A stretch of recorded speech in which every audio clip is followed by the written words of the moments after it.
Cameras लगे हुए थे, वो जा रहे थे। जी, कोई पैराशूट से उतर रहा है, कोई बाइक के थ्रू जा रहा है।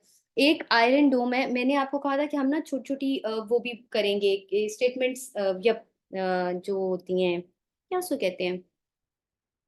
डिफरेंट जो हाँ जी, क्या हुआ? 1 सेकंड प्लीज़।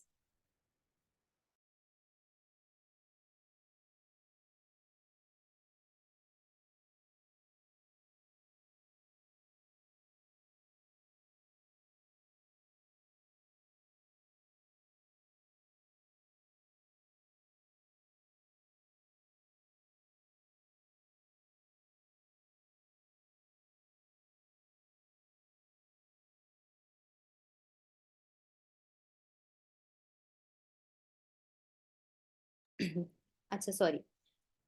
हम लोग ना छोटी-छोटी बाद में एंड पे मैं आपको बता भी जैसे हमने ज़ायनिज़्म पढ़ा कि क्या है, जैसे छोटे-छोटे वर्ड्स हैं जो बार-बार हम यूज़ करते हैं ना इंतिफ़ादा, नकबा, नस्ख़ा ये सब हम थोड़ा-थोड़ा वो कर लेंगे। नमाज़ की ब्रेक के लिए अगर कोई जाना चाहता है तो वो प्लीज़ चला जाए, मुझे कोई ऐतराज़ नहीं है। लेक्चर टाइम में बेशक 10-1 मिनट ऊपर भी चला जाएगा, I am available for you people. आप लोग देख लो ब्रेक लेके आनी है, मैं रुक जाती हूँ या क्लास एंड करके दोबारा स्टार्ट करनी, क्या करना चाह रहे हो आप लोग? मेरे पे गुनाह नहीं चढ़ाना ना।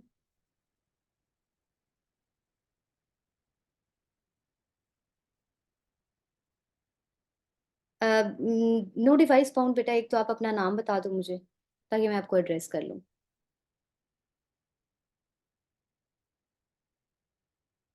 अली जो लेक्चर है, वो अभी सिर्फ़ इतना ही रह गया कि अब करंट क्या चल रहा है, ठीक है? इस करंट में क्योंकि आप लोग करंट बैकग्राउंड तो सबको नहीं पता होता, तो मैंने वो थोड़ा डिटेल में बताया है। करंट जो भी चल रहा है, आप लोग सब करंट अफ़ेयर्स पढ़ रहे हो, डॉन पढ़ रहे होगे, न्यूज़पेपर्स डिफरेंट पढ़ रहे होगे, न्यूज़ सुन रहे होगे, तो आपको कुछ ना कुछ आइडिया होगा। बच्चों जिन्होंने जाना है वो नमाज़ पढ़ें, मैं तब तक अगर इनके कोई क्वेश्चन्स हैं, तो मैं उनके आंसर्स कर देती हूँ, फिर मैं ये कर सकती हूँ, ठीक है?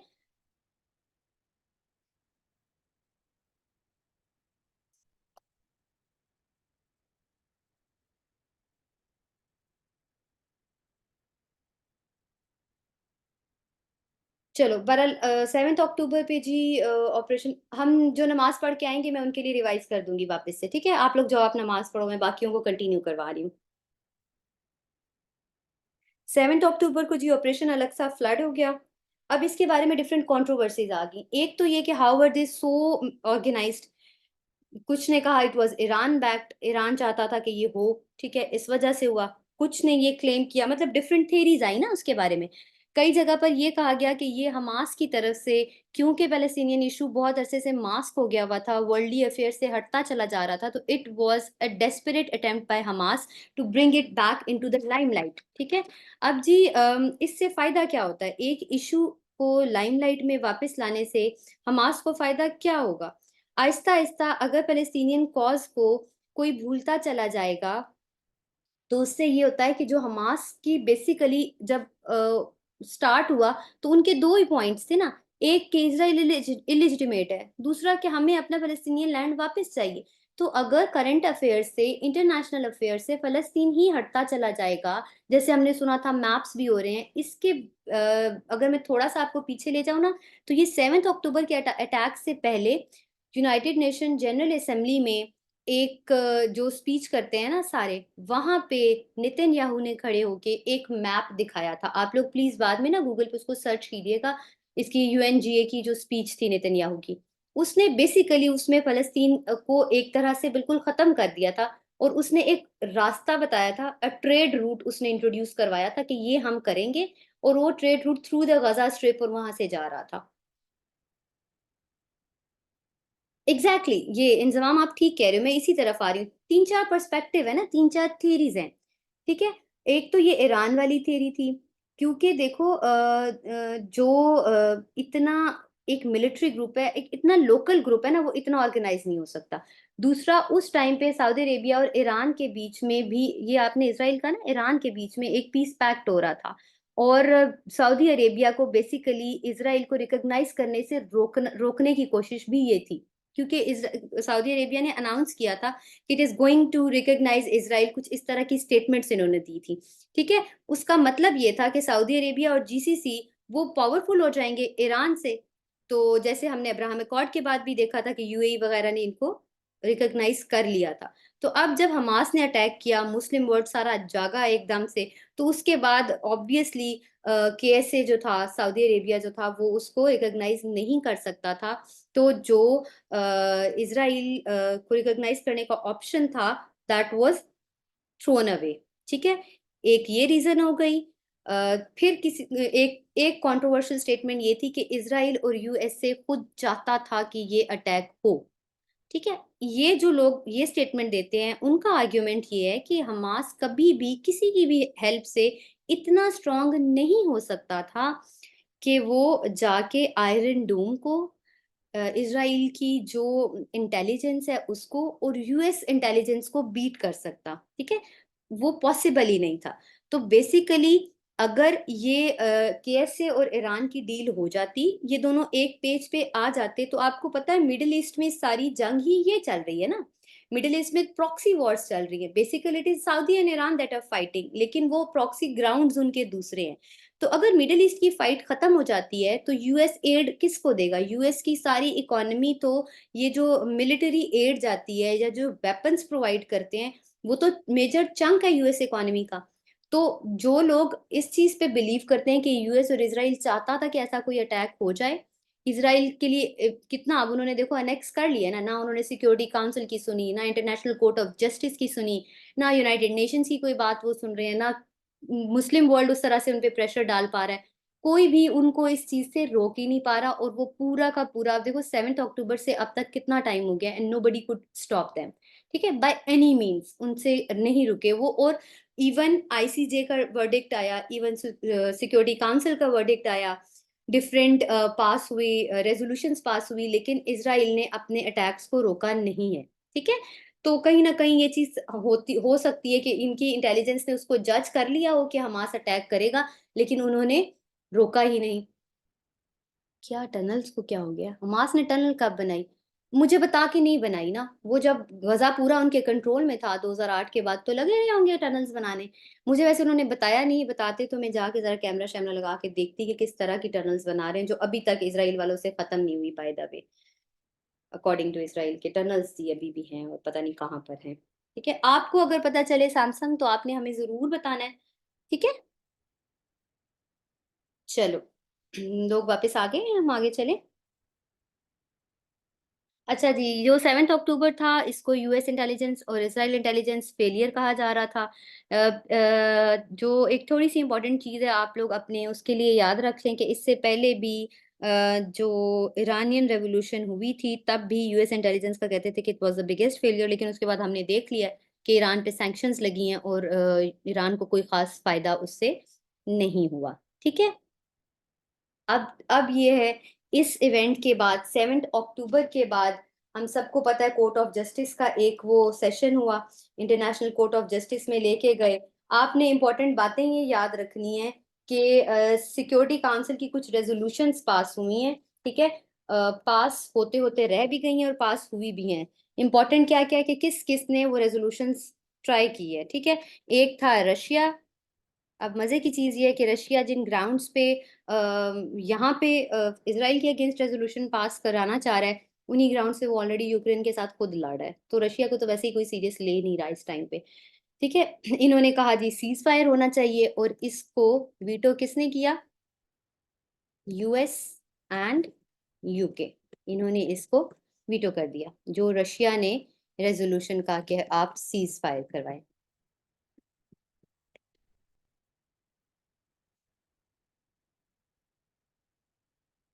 ठीक है, उसके बाद ब्राजील ने एक पास करवाने को कहा फॉर द सीज फायर, उसको वीटो कर दिया यूएस भाई ने। ठीक है, अच्छा जी, उसके बाद दो रेजोल्यूशंस खुद यूएस ने ड्राफ्ट की। ठीक है, इनको कौन वीटो करेगा?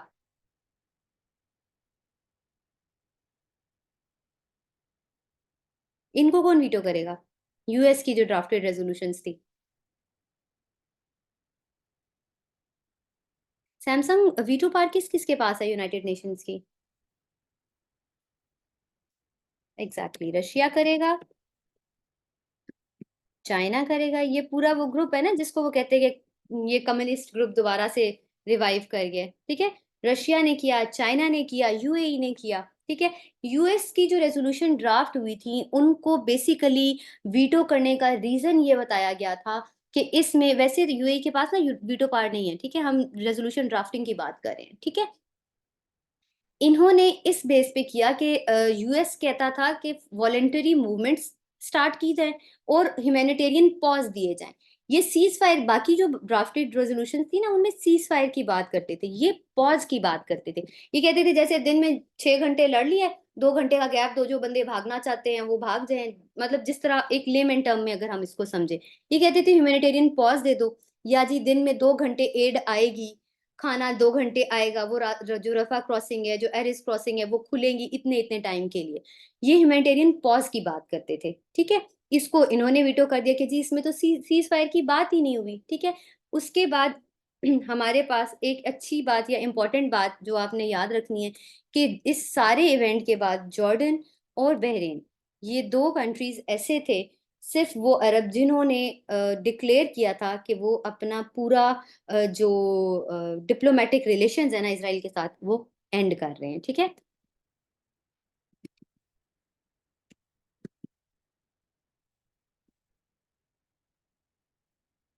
हमारे तो पहले ही नहीं है ना, आप लोगों को पता है ना? हमारे तो पासपोर्ट पे वैसे भी लिखा हुआ होता है इतना बड़ा-बड़ा करके कि वो इज़राइल वाले वैसे ही हमारे उनके साथ वो बंद हैं ताल्लुकात, ठीक है? ये कुछ इम्पोर्टेंट 7th अक्टूबर के बाद जो कुछ हुआ, ये वो था। अब अगर लोग वापस आ जाएँ तो मैंने एक बड़ी इम्पोर्टेंट सी चीज़ बतानी है। ये बाद में इन द एंड ये होता गया। वो तो अब टिल डेट भी आप देखें तो डिफरेंट मुस्लिम कंट्रीज़ जो है ना, वो उसमें ऐड अप होते जा रहे हैं, जो अपने रिलेशंस उनके साथ वो कर रहे हैं।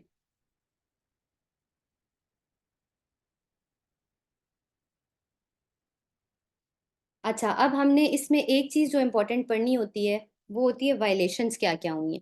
हम अक्सर नाम सुनते हैं जिनीवा कन्वेंशन, हम नाम सुनते हैं यूएन रेज़ोल्यूशंस, हमने डिफरेंट वो सुने हैं कॉलोनियलिज़्म की जी हुई और वेपन वाली वो जो थी उनके इंडिस्क्रिमिनेट यूज़ हो रहा है। तो वायलेशंस बेसिकली आपने याद रखनी है। क्या है इसको फिर ये जो छोटा हो रहा है?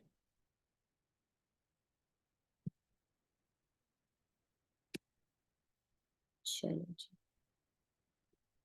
या हट जाओ ना।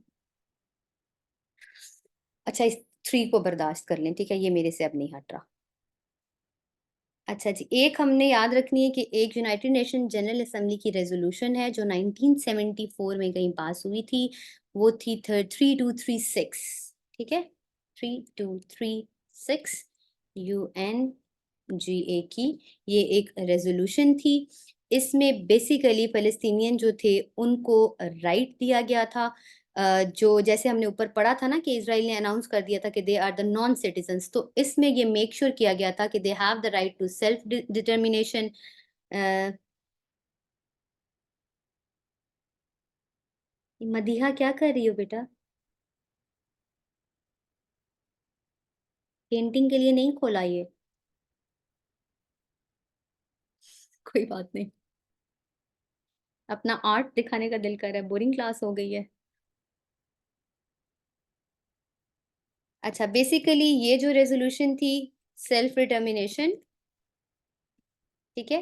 टू द पैलेस्टीनियन पीपल, एक राइट इनको ये देती है।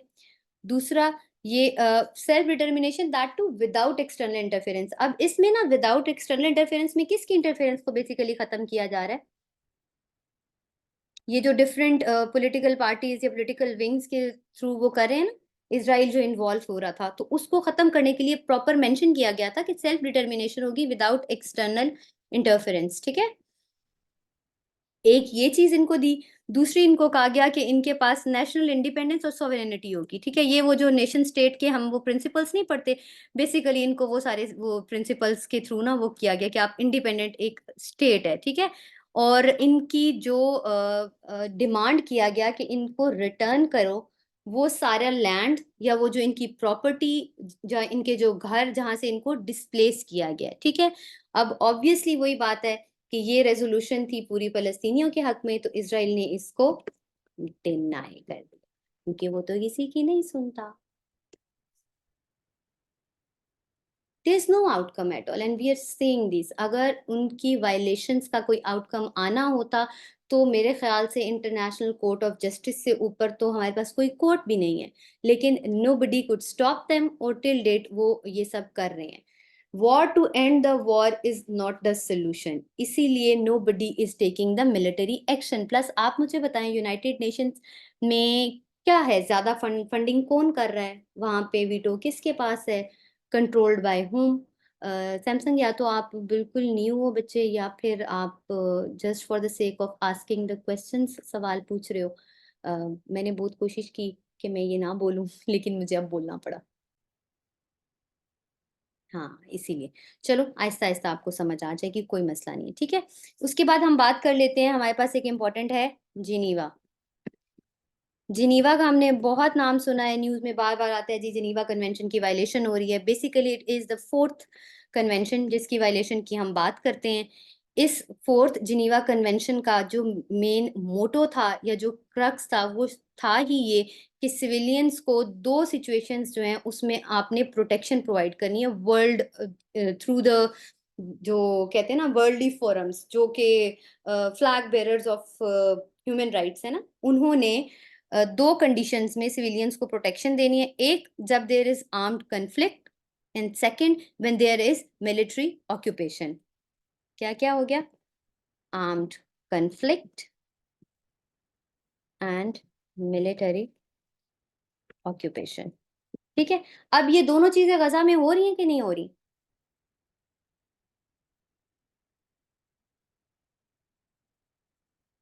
लेकिन उसको प्रोटेक्ट नहीं किया जा रहा। एक और इसमें इंपॉर्टेंट बात थी कि हॉस्पिटल्स को अटैक नहीं किया जाएगा, that is also being violated in Gaza. ये हम अब वायलेशंस पढ़ रहे हैं, जो हमने अगर हमें बतानी पड़े तो हमें पता हो कि इसराइल किस किस चीज की वायलेशन कर रहा है। ठीक हो गया। एक और जो इम्पोर्टेंट वायलेशन है वो वेपन्स की है। वेपन्स में हमें पता है वो फॉस्फोरस यूज कर रहे हैं, दैट इज बैंड। ठीक है, जो कि यूज आप नहीं कर सकते। इंटरनेशनल ह्यूमैनिटेरियन लॉ के अंडर सिविलियंस को, जो कि अनआर्म्ड सिविलियंस है, उनको आप रिस्क पे नहीं रख सकते, उन पे आप फॉस्फोरस, वाइट फॉस्फोरस यूज नहीं कर सकते, बिकॉज इट कॉजेज स्वे बर्न्स बोन तक, और फिर वो हीलिंग को भी स्लो कर देता है। ठीक है, तो आपकी लाइफ लॉन्ग कोई ना कोई मोबिलिटी हो जा इमोबिलिटी हो जाती है, या मॉर्बिड हो जाते हो आप, या इवन ये फेटल भी होता है। ठीक है, तो ये कुछ बेसिक वो थी जो वायलेशंस में चाह रही थी कि आप लोगों को पता हो। अ, अभी कोई और कुछ पूछना चाह रहा है?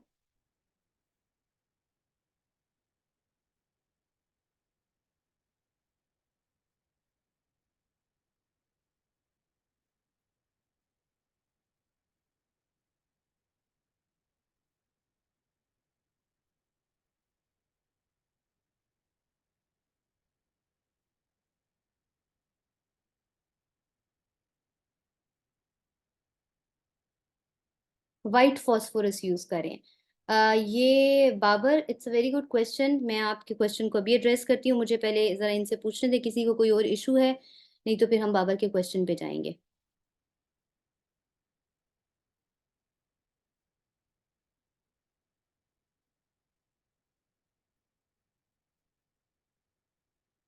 किसी का कोई और सवाल है?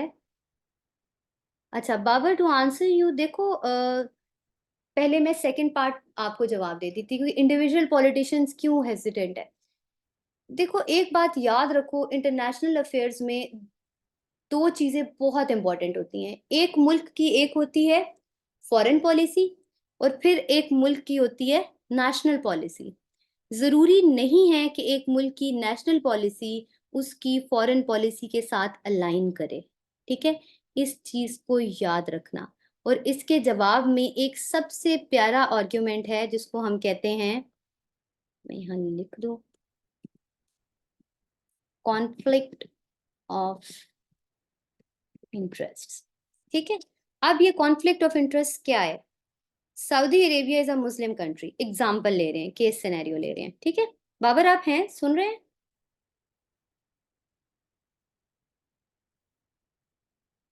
सऊदी अरेबिया के हम एग्जाम्पल लेते हैं। देखो वो मुस्लिम मेजोरिटी कंट्री है, और अभी मुस्लिम वर्ल्ड में हमें पता है कि पार भी उनके पास है। तो वो क्या बोल नहीं सकते? क्या वो कह नहीं सकते why are they not using the forums, OIC क्यों नहीं यूज हो रहा, ये सब क्यों नहीं हो रहा। वहां आता है कॉन्फ्लिक्ट ऑफ इंटरेस्ट। अपने मुल्क में तो वो एक इस्लामिक कंट्री है, लेकिन उस कंट्री की एक फॉरेन पॉलिसी है, और उनकी फॉरेन पॉलिसी में सबसे इंपॉर्टेंट चीज अभी क्या चल रहा है, उनका इकोनॉमिक बेनिफिट। आप ये बताओ, सऊदी अरेबिया का इकोनॉमिक बेनिफिट कहाँ चल रहे हैं आजकल, वो किसके साथ साइन कर रहे हैं सारी अपनी डील्स, और कहाँ से उनको इकोनॉमिक बेनिफिट आ रहा है। वो कॉन्फ्लिक्ट ऑफ इंटरेस्ट है जिस वजह से वो नहीं बोल रहे। ठीक है, एक तो ये बात होगी। दूसरी, आप एग्जाम्पल, मैं आपको ये समझाने के लिए रशिया की एग्जाम्पल दे देती हूँ। रशिया ने यहाँ बड़ी खूबसूरती से कहा कि जी सीज फायर की रेजोल्यूशन दो, तो रशिया खुद यूक्रेन के साथ वॉर में है।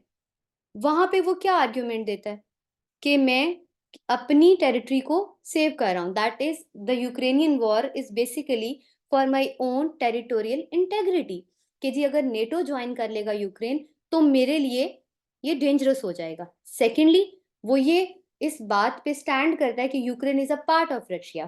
ठीक है, किसी जमाने में था, तो मैं तो अपना ही वो बचा रहा हूँ। ठीक है, अब वो है उसका नेशनल इंटरेस्ट।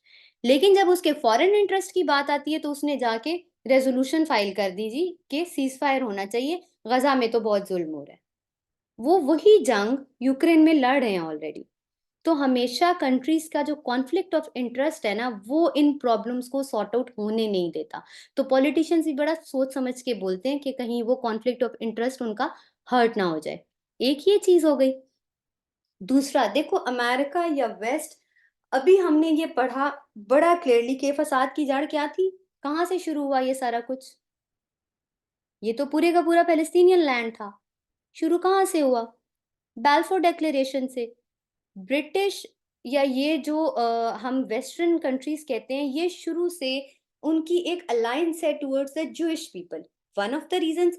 सेकेंडली, इसराइल और यूएस की आपस में बहुत ज्यादा मिलिट्री और डिफेंस डील्स हैं। ठीक है, इसराइल की इंटेलिजेंस और यूएस की इंटेलिजेंस मिलके बहुत सारा वो अपनी मिलिट्री इक्विपमेंट के लिए, अपनी डिफरेंट वो एडवांसमेंट्स के लिए वो मिलके कर रहे हैं।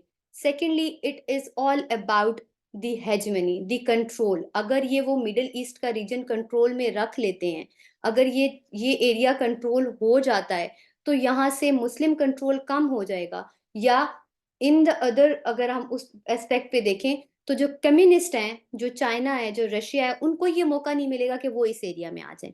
ठीक है, प्लस वो एक आईमेक आपने सुना होगा कि रशिया को इतना इंटरेस्ट क्यों है सी। अब ना ये डिफरेंट वो ना बड़ी इसकी एरियाज हैं डिफरेंट, अगर वो मैं सारे अभी एक्सप्लेन करूंगी तो वो कवर नहीं हो सकेंगे, लेकिन आई होप कि आपको आपके सवाल का जवाब समझ आ गया होगा इससे। Babar, are you there?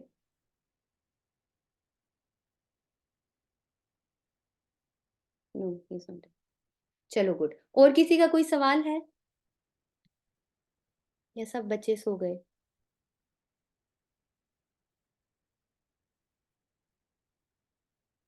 इकराम रबानी की बुक अच्छी है, लेकिन ना आप कोशिश करें कि पाक अफेयर को डिवाइड करके करें। ठीक है, pre partition, partition, post partition, फिर करंट अफेयर। ठीक है, उसके पोर्शंस डिवाइड करें और उस हिसाब से तैयारी करें। बिल्कुल ठीक है, अब्दुल रसूल ठीक कह रहे हैं। ये वही बात है ना कि इनका ज्यूइश पीपल के साथ है, एफिलिएशन है इन लोगों की। और किसी का कोई सवाल?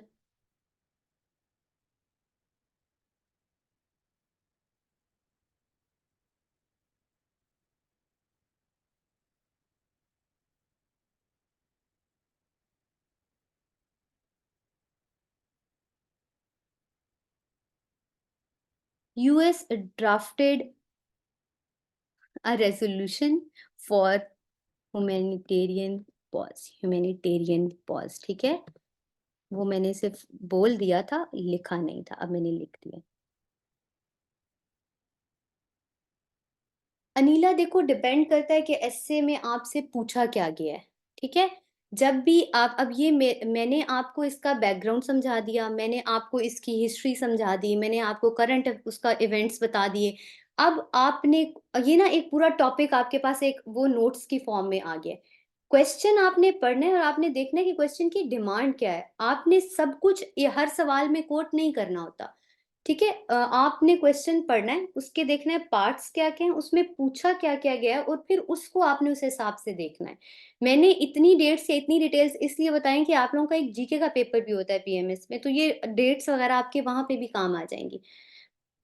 रिसर्च पेपर से नोट्स कैसे बनाएँ? अच्छा, ये आपके नोट्स होते हैं, राजा ज़िया ये जो आपने जो कुछ अभी किया है ना, जिस तरह मैंने आपको ये पढ़ाया है ना, आपने इसी तरह आप अगर डॉन का आर्टिकल पढ़ रहे हो, आप न्यूज़पेपर पढ़ रहे हो, आप कोई न्यूज़ सुन रहे हो, कोई डॉक्यूमेंट्री सुन रहे हो, आपने उसमें से ऐसे ही नोट्स बनाने हैं। देखो जहाँ तक मेरा है, मैं जो टॉपिक पढ़ाऊँगी उसके नोट्स मैं आपको दे दूँगी, लेकिन वो आपको समझ तभी आएँगे जब इस तरह मैं साथ आपको पढ़ाऊँगी तो। मेरे सारे नोट्स तो आपको समझ आ भी नहीं सकते ना, हर इंसान अपने उस हिसाब से नोट्स बनाता है ना।